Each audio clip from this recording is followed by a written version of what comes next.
Isaac Shade, first one for you.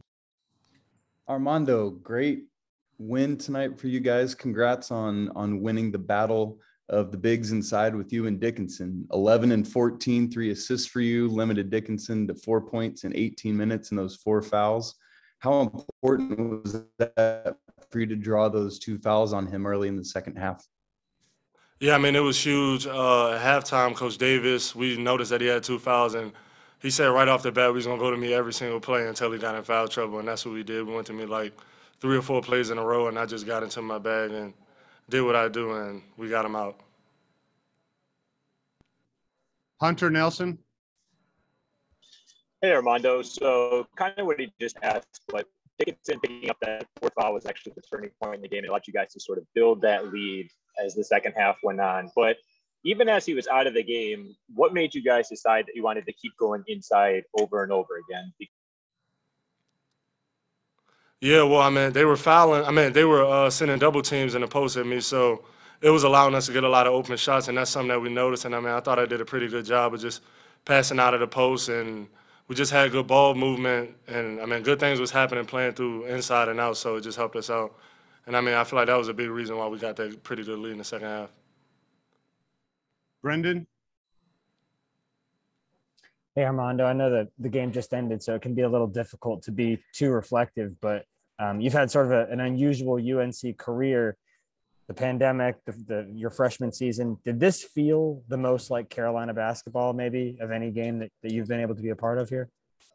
Definitely. I mean, I would say it was an unusual feeling, and a feeling and I've been here for 3 years, I really never really got to experience, because obviously my freshman year was rough, and last year with COVID. So just having a chance to win a big-time game like this versus a big-time university with all our fans here, sold-out crowd, it was great. I was super happy for the freshmen and sophomore also who got to experience this and really get to see what Carolina basketball is about. Jeremiah, go ahead.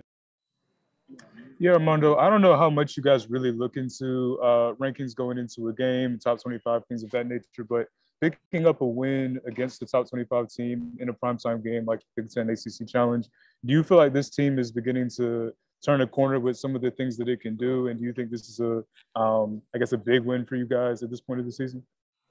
I mean, definitely. I mean, y'all all see it too. We're a very talented team, but just putting it all together, we got a lot of new faces, new coaches. So, I mean, it's not going to be easy starting off, but, I mean, this is definitely something good to build off of. I mean, we played great on the defensive end.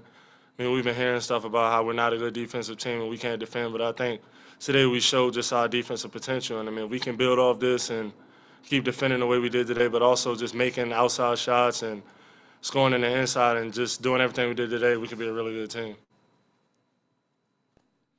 Andrew Jones. Mondo, Caleb just said that you guys took playing defense personally tonight.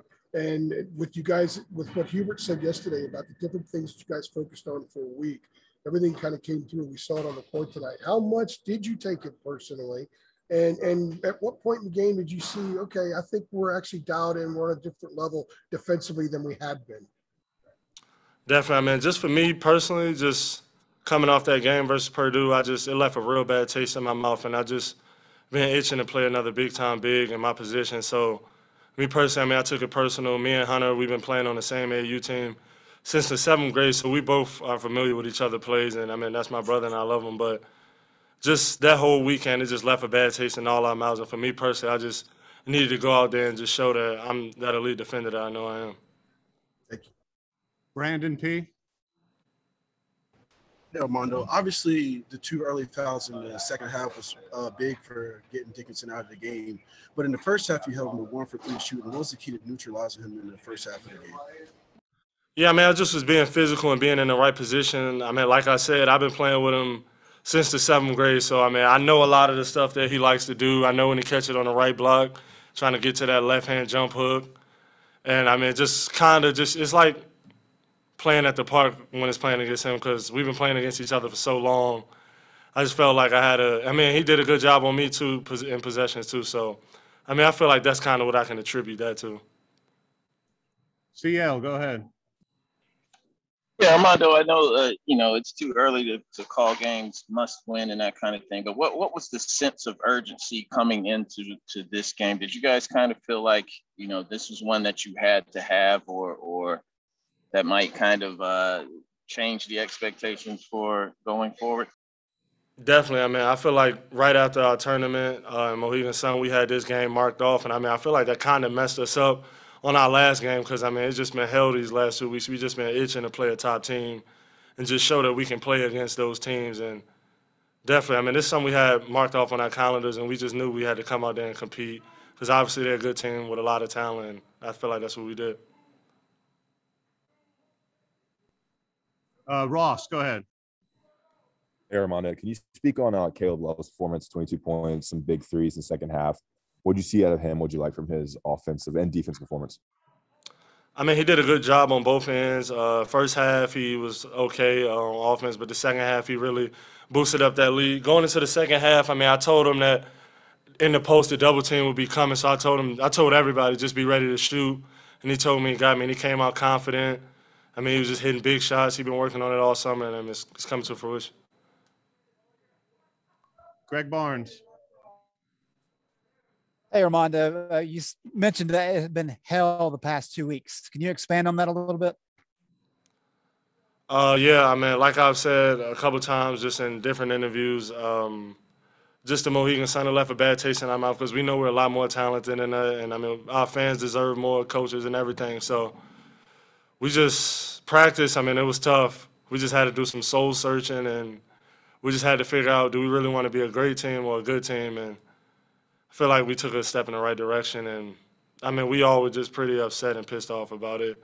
And just some of the things that were just said about us as a team, we didn't like it at all. And we kind of channeled all that in, and we knew it was time. Thank you. All right, Michael Coe, last one for Mondo. Hey, Armando. So it looked like Dawson really provided a spark for you guys at the beginning of that second half run to really put the lead out of reach for Michigan. Can you see Dawson just sort of rounding out his game so far this season, and how good do you think he can be?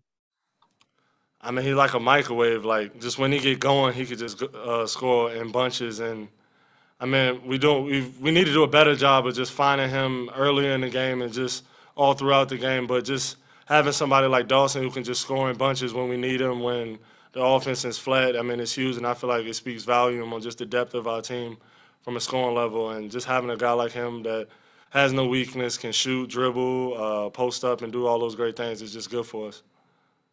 Thank you. Thanks, Mondo. Appreciate y'all.